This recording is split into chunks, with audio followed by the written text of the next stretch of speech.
Hadirat Allah Subhanahu wa taala dan senantiasa memberikan kita nikmat taufik dalam kesehatan dan tak lupa pula kita kirimkan selawat dan taslim ke junjungan kita Nabi besar Muhammad SAW.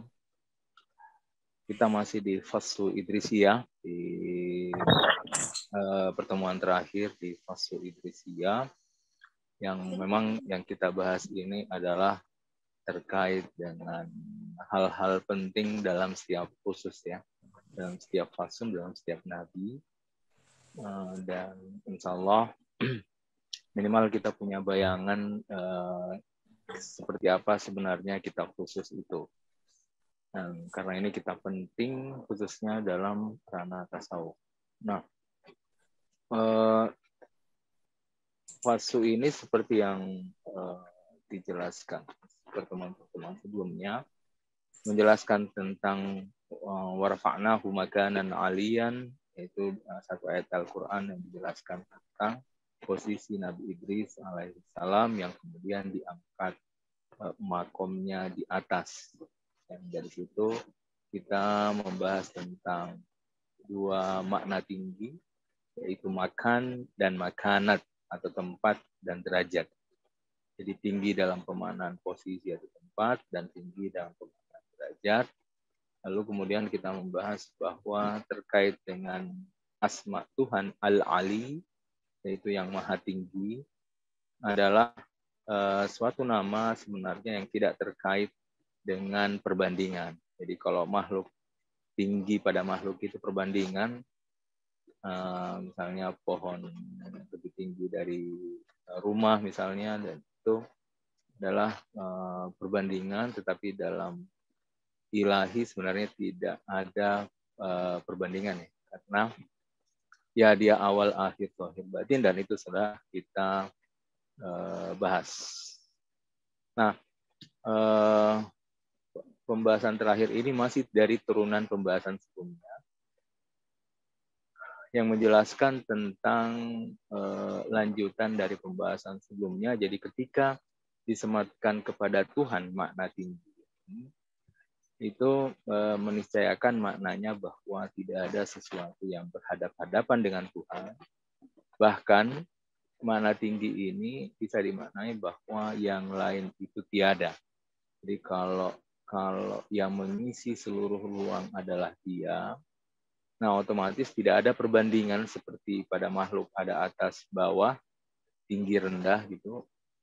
Nah, otomatis pada dimensi Tuhan itu karena dia mengisi seluruh realitas, sebab itu bahasanya adalah dia tinggi dalam kerendahannya, dia rendah dalam ketinggiannya. Dia awal sekaligus akhir, akhir sekaligus awal, zahir sekaligus batin, batin sekaligus zahir. Oke, selalu paradoks seperti itu yang kita temukan. Nah, kita akan membahas turunannya yang slide selanjutnya ini adalah menjelaskan tentang rahasia angka ya, atau suatu perumpamaan sebenarnya. Para sufi selalu mengambil perumpamaan ini tentang menjelaskan tentang rahasia angka di sini, bahwa angka ini diambil sebagai salah satu perumpamaan untuk menggambarkan sesuatu yang tunggal, di mana tunggal ini hadir di setiap bilangan. Makanya dalam ranah sofistik, angka itu bukan diawali dengan satu, tetapi dua. Di bilangan itu sebenarnya berawal dari dua. Satu itu tidak dianggap sebagai bilangan dalam ranah sofistik ya, karena yang ada itu justru perulangan dari satu ranah sofistik. Jadi 1 tambah 1 ya 2, 1 tambah 1 tambah 1 ya 3, 1 tambah 1 tambah 1 tambah 1 ya 4, 5 dan seterusnya. Jadi penambahan 1 dalam setiap bilangan itu meniscayakan perubahan dalam angka, sekaligus menunjukkan bahwa ini perumpamaannya, sekaligus menunjukkan bahwa di setiap bilangan sebenarnya satu yang berulang kayak gitu. Jadi atau bisa juga dimaknai bahwa satu yang tunggal ini hadir di setiap bilangan tadi. Jadi dua itu tidak lain adalah 1 plus 1. 3 itu tidak lain dari 1 plus 1 plus 1. Jadi 1 yang berulang-ulang atau 1 yang hadir di setiap bilangan tadi. Makanya 2 itu 1, dia sekaligus bukan. Makanya dia bukan dia. Contohnya seperti itu. 2 itu 1, sekaligus bukan 1. Gitu. Kenapa 1? Ya karena 1 tambah 1. Nah, 2. Nah, 2 bukan 1 ya iya karena 2 ya bukan 1. Jadi dia bukan dia. Ini perumpamaan ya, ini contoh. Jadi para sufi ini selalu mengambil perumpamaan-perumpamaan untuk menggambarkan suatu hakikat yang hadir di segala entitas. Satu hakikat yang hadir di segala keberadaan. Atau seperti lautan dengan ombaknya. Ombak itu bukan laut. Tetapi satu sisi ombak itu lautan. Ya, dia setetes air dari lautan. Tapi satu sisi ombak ya ombak, laut ya laut. Nah kira-kira seperti itu sehingga meniscayakan ada bahasa-bahasa yang paradoks dan ini sudah kita bahas bahwa sebenarnya ini berasal dari sesuatu yang tak terbatas. Jadi ketika sesuatu yang tak terbatas ini hadir dalam suatu wadah tertentu, maka meniscayakan adanya paradoks. Makanya ini bahasanya kemarin itu dia bukan dia, kau bukan engkau tapi bukan dia tapi bukan dia. Makanya tauhid tertinggi itu huwala huwa. Tauhid tertinggi itu huwala huwa, maksudnya dia bukan dia. Yang meniscayakan manusia terus menerus tenggelam dalam ketakjuban. Huwa la huwa. Nanti insya Allah kita akan dapat pembahasan hairah atau ketakjuban atau kebingungan. Nah, di slide selanjutnya ini menukil Kaisari. Kaisari ini adalah salah satu pensyarah atau komentator awal-awal kitab Fususul Hikam. Di pelajaran pengenalan tasawuf itu sudah kita bahas sejarahnya, historisnya. Apa saja sebenarnya pensyarah awal atau komentator awal kitab Fususul Hikam. Nah, ini salah satunya adalah Kaisari. Dan ketika sampai di sini, Kaisari menjelaskan bahwa apa yang kau saksikan, gitu kata dia. Lihatlah keragaman dalam ketunggalan dan ketunggalan dalam keragaman. Jika hanya menyaksikan ketunggalan, kau hanya bersama Tuhan.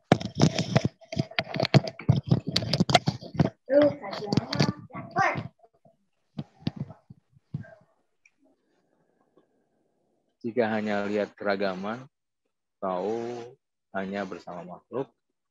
Jika saksikan keduanya, kau termasuk golongan orang-orang yang sempurna. Nah, jadi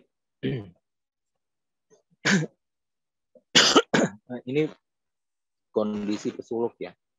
Kadang pesuluk terhijab dari melihat Tuhan. Ketika dia melihat Tuhan tak mampu melihat makhluk. Nah, ketika dia melihat makhluk tidak mampu melihat Tuhan. Jadi keduanya saling terhijab.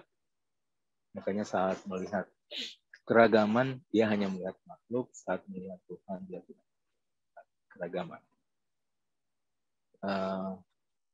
Ketika manusia berada di awal-awal kefanaan, yang manusia yang akan alami itu adalah dia hanya melihat Tuhan. Jadi menyaksikan Tuhan menjadi hijab atau tirai dalam menyaksikan makhluk. Jadi dia hanya tenggelam dalam ketenggelam Tuhan sehingga tidak menyaksikan makhluk. Gitu. Nah, ada juga tenggelam dalam keragaman sehingga keragaman itu menjadi tirai dalam menyaksikan Tuhan. Sehingga dia harus menyingkirkan keragaman sehingga mampu menyaksikan Tuhan. Nah, ini adalah kondisi yang kebanyakan manusia alami. Tapi ketika dia sampai kesempurnaan, dia akan sampai kepada makom jam. Jam itu maksudnya mengumpulkan antara keragaman dan ketunggalan. Jadi dia menyaksikan Tuhan, sekaligus menyaksikan makhluk, dan dia menyaksikan makhluk, sekaligus menyaksikan Tuhan. Jadi menyaksikan Tuhan ini bukan pire dalam menyaksikan makhluk bukan pire dalam menyaksikan Tuhan. Sehingga dia sampai kepada satu makom yang lebih sempurna di antara keduanya tadi. Karena dia mampu melihat keduanya secara bersamaan tanpa harus saling menjadi hijab pire satu sama lain. Nah, sehingga ketika dia menyaksikan Tuhan sekaligus melihat makhluk sekaligus melihat Tuhan. Makanya bahasanya ini adalah keragaman dalam ketunggalan dan ketunggalan dalam keragaman. Ini makom yang cukup tinggi ya, disebut makom jam. Makom jam itu maksudnya mengumpulkan antara keragaman dan ketunggalan. Jadi keduanya sudah tidak saling menjadi tire, tidak saling menutupi.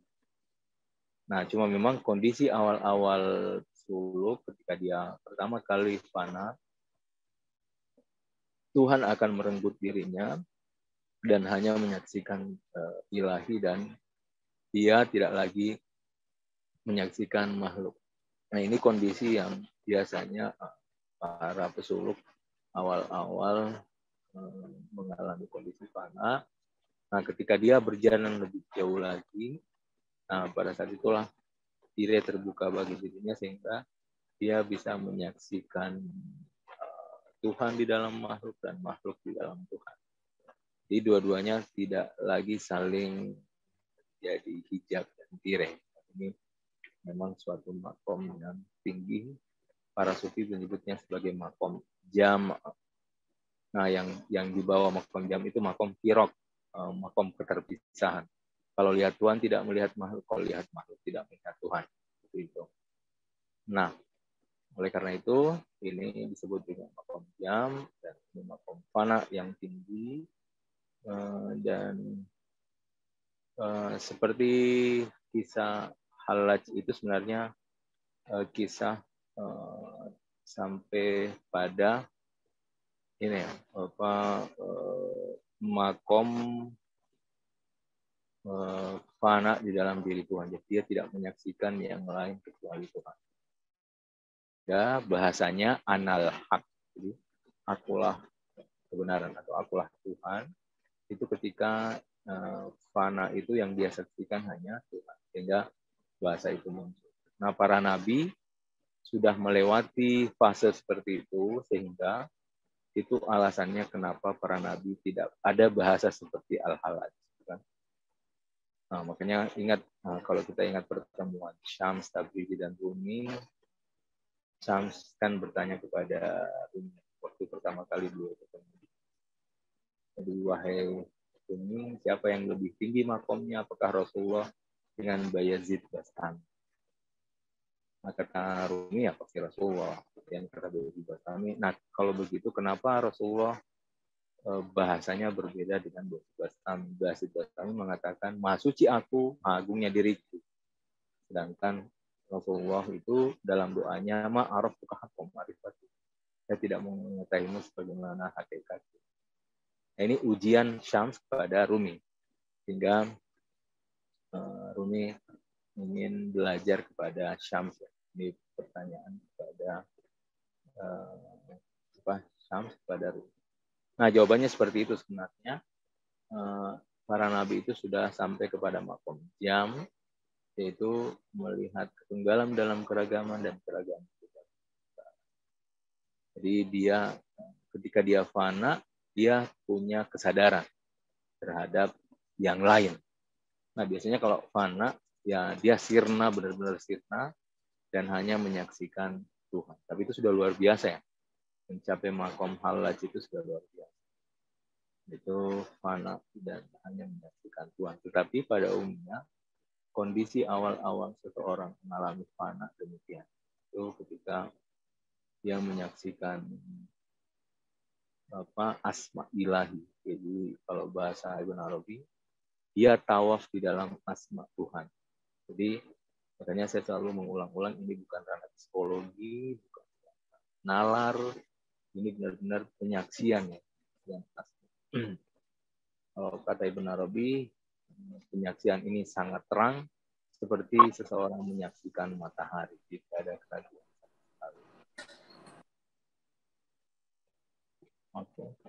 Nah, di slide selanjutnya, kemudian Ibn Arabi, karena di sepanjang pembahasan sebelumnya selalu membahas tentang bagaimana kehadiran yang tunggal di segala entitas ini. Bagaimana kehadiran yang tunggal, yang absolut ini di segala wujud-wujud keberadaan. Nah, sehingga dia mengambil kisah Nabi Ibrahim dan Nabi Ismail alaihissalam. Kalau dalam penafsir Ibn Arabi, lebih banyak mereka menjelaskan bahwa yang sebenarnya disembelih itu bukan Ismail tapi Ishak. Tapi ada juga yang menafsirkan bahwa yang disembelih itu adalah Isa ya. Isa itu bukan Ishak tetapi Ishak. Ala kulli hal dalam penafsir Ibn Arabi itu adalah masih dalam perdebatan. Nah, tapi sebenarnya yang dijelaskan itu adalah penyembelihan itu terkait dengan anaknya itu Ismail. Tapi kita tidak membahas siapa yang disembelih. Kita membahas tentang bagaimana kehadiran Tuhan atau tajalli Tuhan. Tuhan bertajalli di setiap entitas. Dan tajallinya itu adalah dengan tajalli yang sama meskipun wadah yang berbeda. Kadang wadah dalam ayah, kadang wadah anak, kadang wadah dalam wadah domba. Kan? Tapi dalam Al-Quran, fa'inama tawallu fasamu dimanapun kau hadapkan itu adalah wajah Allah. Entah kita menghadap kepada ayahnya Ibrahim, entah anaknya Ismail, ataupun kepada domba. Karena fa'inama tawallu fasamu manapun kadang yang itu Allah. Nah, Ibn Arabi ingin menjelaskan bagaimana kehadiran di setiap entitas. Ya. Nah, tetapi ini pembahasan kita kondisi fana ya, bukan sadar seperti ini. Nah, kemudian Nabi Ismail alaihissalam berkata kepada ayahnya, ya abata ifal ma'tumat, wahai ayahku, lakukanlah sebagaimana yang diperintahkan kepadamu. Ifal ma'tumat. Di sini Ibn Arabi menjelaskan bahwa al-walad sirru abihi, anak itu adalah rahasia ayahnya. Dalam kata lain, jadi sebenarnya ketika Nabi Ibrahim membeli anaknya, kata Ibn Arabi itu tidak lain dia menyembelih dirinya sendiri. Dia tidak melihat penyembelihan kecuali dirinya sendiri. Kenapa? Karena al-walad ini satu kaidah.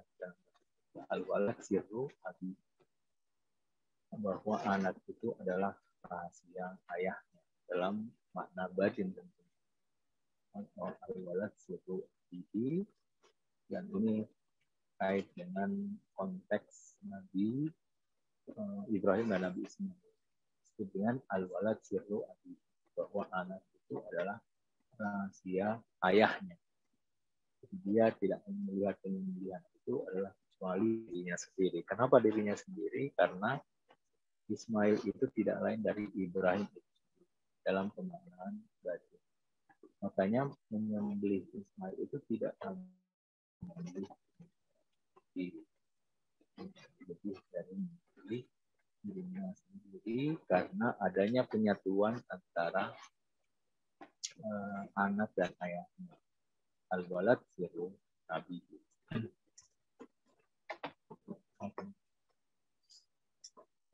Mudah-mudahan sudah bagus. Nah, jadi di sini maaf suaranya terlalu kecil. Bagaimana, sudah terdengar? Ini Sudah, lebih lebih jelas. keras sekarang. Bagus nih, Ustaz. Tadi agak jauh-jauh gitu kayaknya. Jadi nggak kedengeran jelas. Sekarang udah oke. Udah oke ya? Ya. Oke. Nah, jadi karena pembahasan di sini adalah menjelaskan tentang kehadiran Tuhan di dalam segala entitas, sehingga Ibnu Arabi mengambil suatu perumpamaan tentang kisah Ibrahim alaihissalam terhadap anaknya Ismail yang akan disembelih sebagaimana di dalam Al-Quran. Nah, ayatnya ini, ya abata ifal ma tu'mar wa yaqul, lakukan apa sebagaimana yang Allah perintahkan kepadamu. Nah, kemudian Ibnu Arabi menjelaskan bahwa penyembelihan Ismail itu tidak lebih dari penyembelihan dirinya sendiri, karena al-walad sirru abi, karena adalah rahasia ayah. Oke, saya lanjut di slide setelah.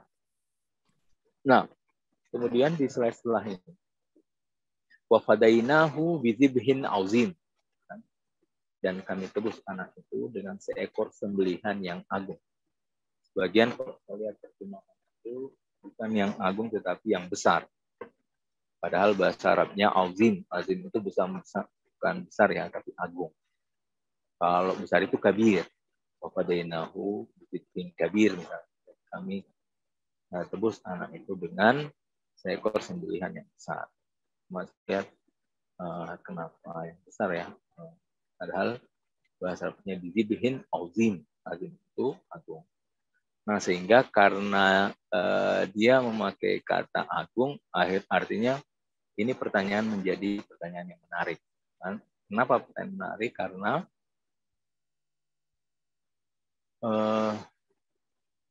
lebih agung mana antara domba dengan Ismail? Kayak gitu.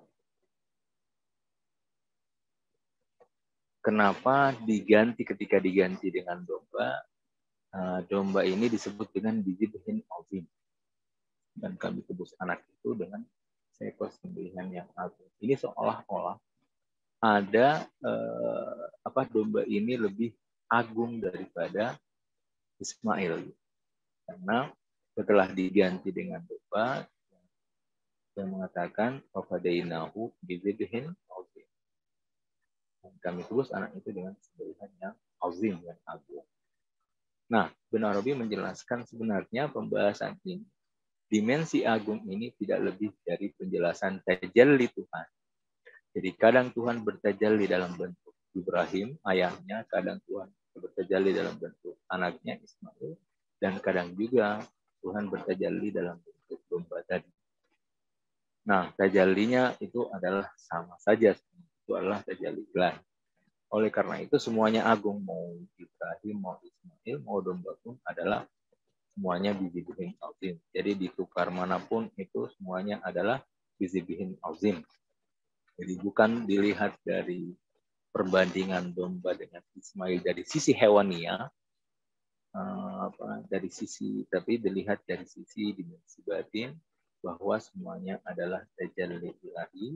Kadang Tuhan bertajalli dalam bentuk ayah, kadang yaitu Ibrahim, kadang Tuhan bertajalli dalam bentuk anak yaitu Ismail, kadang Tuhan bertajalli dalam bentuk domba yaitu tebusan ketika diganti ya, seperti itu.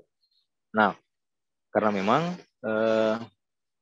ini kan mimpi Nabi Ibrahim mimpi, lalu kemudian beliau mimpi 3 kali berturut-turut, tetapi Nabi Ibrahim tidak mau menakwil mimpinya. Jadi sehingga dia benar-benar yakin yang mesti disembelih adalah Ismail. Nah, tapi ketika beliau mau menakwil, sebenarnya sejak awal memang yang diperintahkan itu domba. Makanya ujian terbesar Nabi Ibrahim itu bukan soal sembelihan, tetapi soal apakah Nabi Ibrahim mau menakwil atau tidak. Dan kalau tidak salah, pembahasan ini sudah ya, kalau seingat saya kita sudah pernah membahas tentang persoalan ini. Saya kurang tahu mana kita membahas. Kalau bukan ada satu nafs, mungkin di lain. tasawuf. Nah, tapi intinya sebenarnya di sini Ibnu Arabi mengambil contoh untuk menjelaskan bagaimana tajalli Tuhan hadir di dalam segala entitas-entitas yang ada, dan itu bisa dengan tajalli yang sama, yaitu semuanya tajalli ilahi, meskipun dengan asma yang berbeda-beda, tapi semuanya adalah dengan tajalli ilahi. Mana ya? Apa sudah baik ya? Jelas, Ustaz? Oke. Nah. Oke. Kita di slide selanjutnya.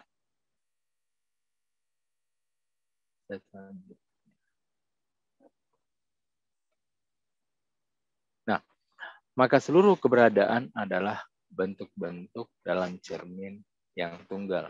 Bukan, tetapi bentuk yang tunggal dalam cermin yang beragam. Maksudnya dua-duanya benar. Kadang seseorang berada dalam yang pertama, seluruh keberadaan adalah bentuk-bentuk dalam cermin yang tunggal. Kadang dia berada di lebih tinggi lagi, yaitu tetapi bentuk yang tunggal di dalam cermin yang beragam. Gitu. Ini jelas ya bedanya. Jadi kadang maka seluruh keberadaan adalah bentuk-bentuk dalam cermin yang tunggal. Jadi bentuk-bentuk dalam cermin. Jadi cerminnya satu, bentuk yang di luar yang berbeda-beda. Tidak, tetapi bentuk yang tunggal dalam cermin yang beragam. Jadi ini tergantung kita cara mandang antara di dalam dan di luar, kayak gitu. Nah, ini bukan perbedaan atau mana benar salah, tetapi ini tingkatan makom ya. Jadi kadang seseorang berada dalam makom, seluruh keberadaan adalah bentuk-bentuk dalam cermin yang tunggal. Kadang bentuk yang tunggal dalam cermin yang beragam. Nah, yang paling tinggi itu yang di atas, yang ini. Itu bentuk yang tunggal dalam cermin yang beragam. Jadi satu hakikat, tetapi wadahnya yang berbeda-beda. Gitu.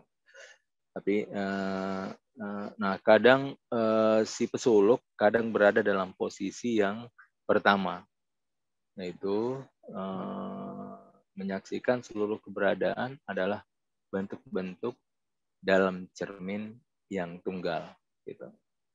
Kadang dia menyaksikan keragaman dalam ketunggalan, kadang menyaksikan ketunggalan dalam keragaman. Nah, itu makom. Makom disebut jam, yang lebih tinggi itu jamul jam. Kalau tidak salah, pembahasan ini sudah kita bahas di tasawuf ya. Kalau tidak salah tentang makom jam, apa itu makom jam, makom jam. Tidak salah ya. Kita sudah bahas ini, dan ini terkait dengan posisi kepanangan.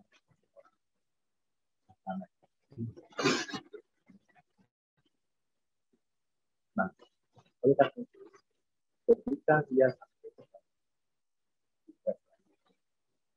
di sana, yang ada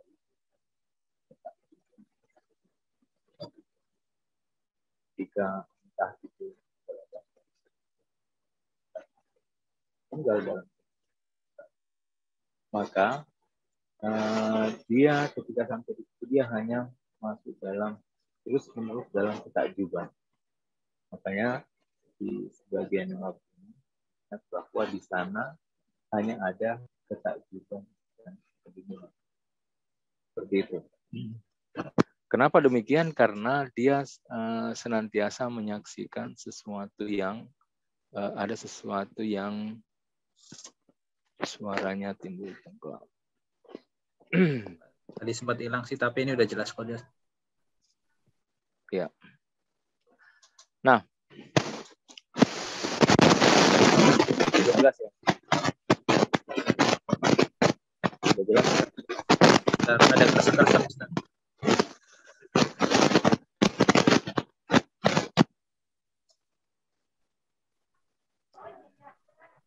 Sekarang bagaimana? Yang jelas banget ini. Ini jelas ya? Iya. Oke. Kayaknya mic-nya di sini harus didekatin.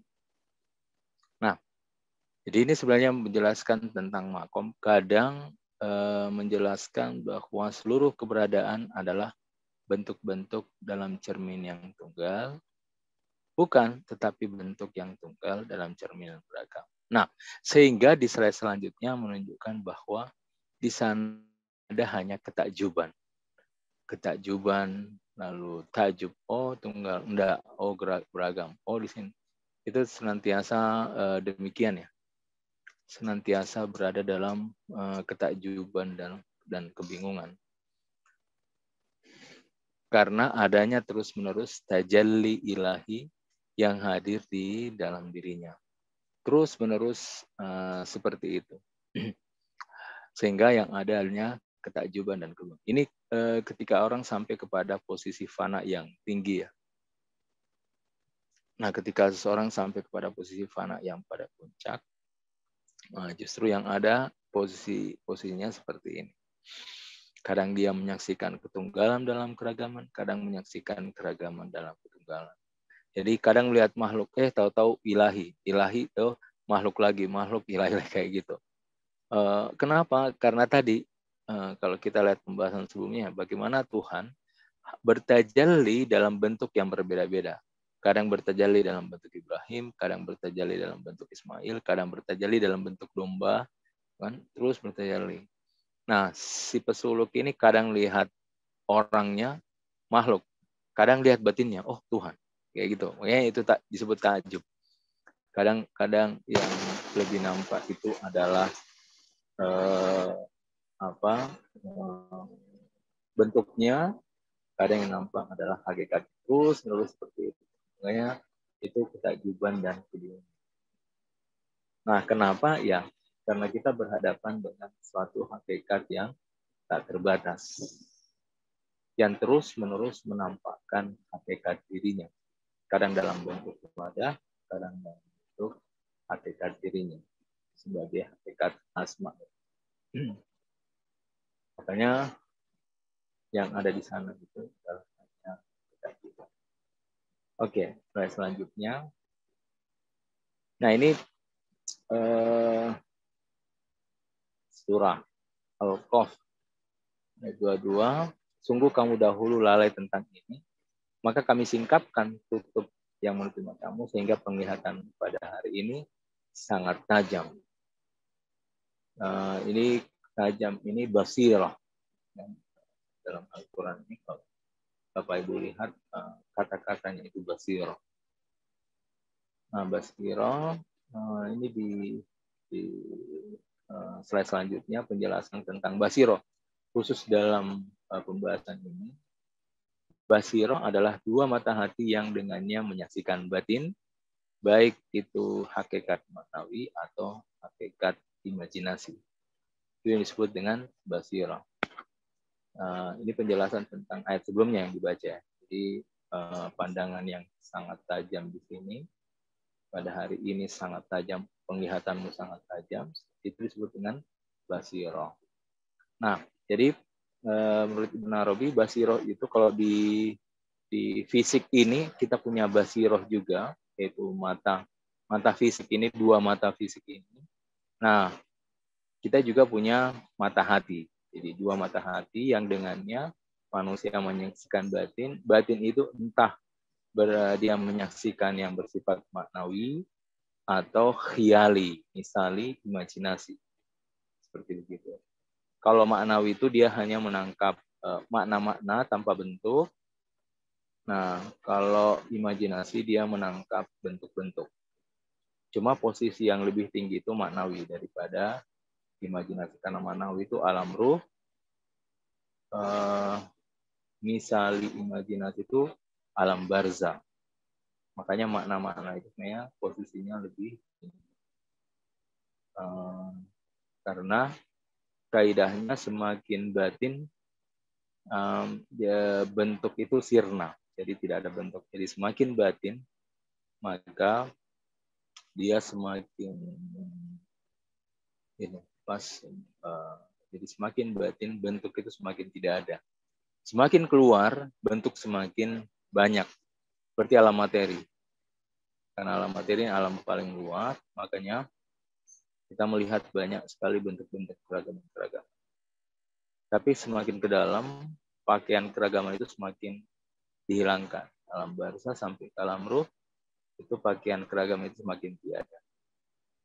Makanya posisi ma'nawi ini lebih tinggi dari imajinasi. Tapi untuk menyaksikan keduanya disaksikan dengan mata hati. Nah ini definisi dari basiro. Nah penjelasan ini untuk apa? Untuk penjelasan tentang bagaimana menyaksikan ketunggalan dalam keragaman dan keragaman dalam ketunggalan. Bahwa manusia bisa benar-benar menyaksikan dimensi batin yang ada di balik segala sesuatu. Poinnya di situ, makanya Ibn Arabi menjelaskan konteks basirah yang terkait dengan ayat sebelumnya. Oke, nah di slide 10, nah, asma, sifat, dan keberadaan. Jadi setiap keberadaan di alam ini disifatkan padanya asma dan sifat ilahi. Namun tidak dengan kesempurnaan yang khusus pada keberadaan tersebut. Karena hal itu terkait dengan batasan dirinya. Maksudnya begini, misalnya contoh sederhana kita ya, masing-masing dari kita ini, itu pasti terkait dengan asma dan sifat ilahi. Khususnya ketika kita membahas ayat as-sabita di fasusisia, bahwa bentuk-bentuk di seluruh semesta ini sebenarnya berasal dari perkawinan asma'i, makanya segala sesuatu pasti terkait dengan asma dan sifat Tuhan, tetapi khusus dengan wujud kita itu tidak ya, karena itu terkait dengan batasan diri kita, seperti itu. Maksudnya misalnya kita sebagai makhluk, kita sebagai bahkan misalnya ilmu yang terbatas ini ya itu tidak disematkan kepada Tuhan tentunya, tetapi yang dimaksud di sini bahwa hakikat kita itu pasti terkait dengan asma dan sifat. Makanya setiap keberadaan di alam ini disifatkan padanya asma dan sifat ilahi. Pasti terkait dengan asma dan sifat ilahi. Sehingga dalam ayat Al-Quran, wa im min syai'in illa yusabbihu bihamdi, tidak satupun di alam ini yang tidak bertasbih.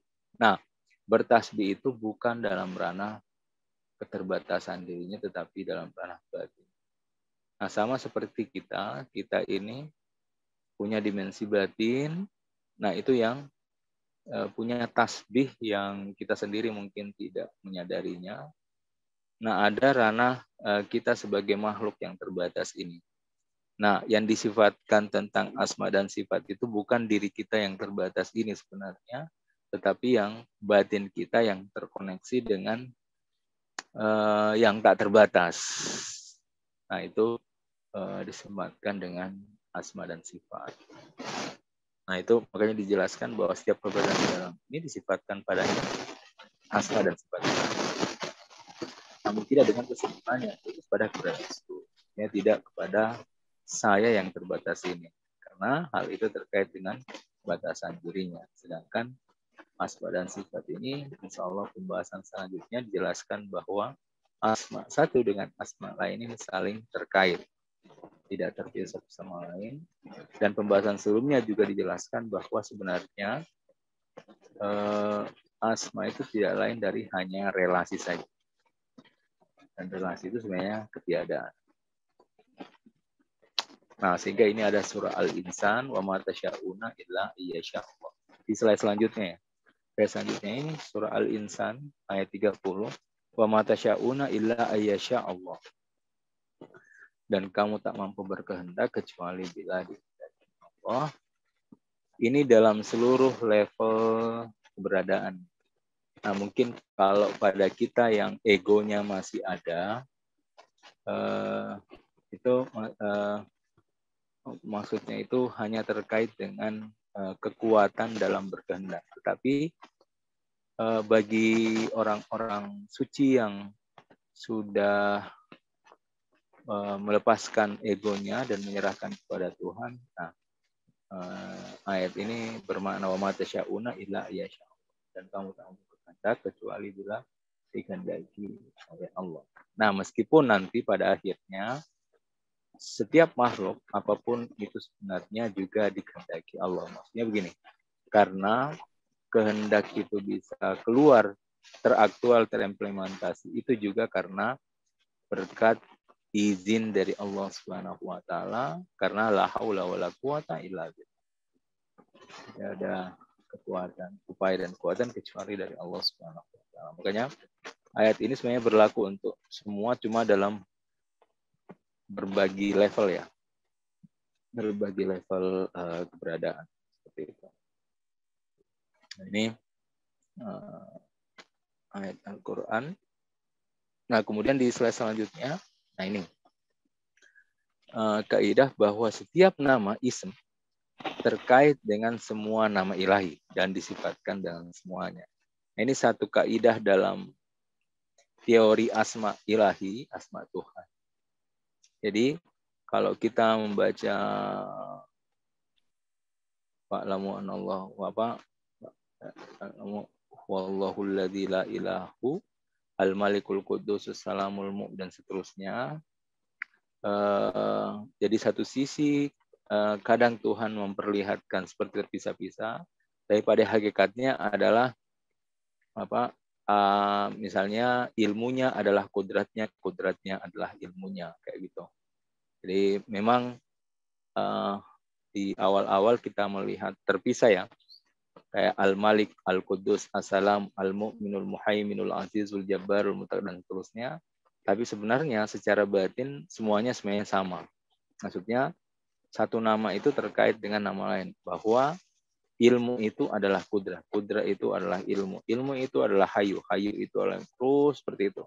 Dia satu sama lain sebenarnya sama. Makanya setiap nama isim itu terkait dengan semua nama ilahi dan disifatkan dengan semuanya. Jadi satu sifat semuanya hadir di semuanya.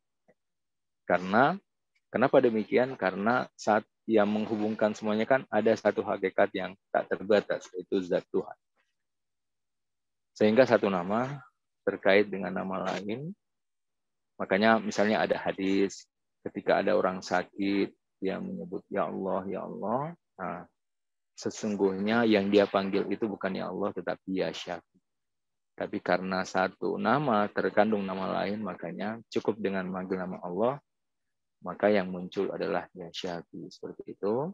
Makanya satu ism itu terkait dengan semua asma ilahi.